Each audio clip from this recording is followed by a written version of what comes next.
ডাকসু নির্বাচন জাতীয় সংসদ নির্বাচনের পরে সবচেয়ে বেশি আলোচিত ঘটনা। এখন আপনি চিন্তা করেন যে এই ইলেকশন যদি কোনোভাবে স্যাবোটেজ করা যায়, জাতীয় রাজনীতিতে ওটার একটা প্রভাব থেকে যায়।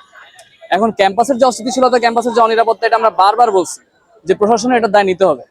মানে আপনি এখানে নানানভাবে যেটা করার চেষ্টা করা হচ্ছে যে ককটেল ফাটলেও সেটা নাকি প্রক্টরের মানে বীরত্ব এক প্রকার।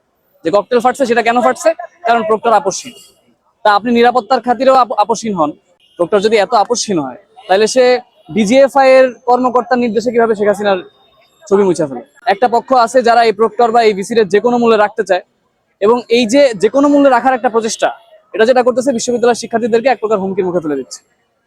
আরেকটা বিষয় খেয়াল করে দেখেন যে প্রক্টর যেভাবে করে একটার পর একটা ঘটনা বারবার করে একটা ব্যর্থতার পরিচয় দিচ্ছে, এখন এরকম একটা লোক যখন দিনের পর দিন এখানে আসে, তারপরে সেই প্রক্টরের আন্ডারেই যখন ইলেকশন হবে, তাহলে সেই ইলেকশনটা সুষ্ঠুভাবে হবে, এটার ইনসিউরিটিটা কে দিবে?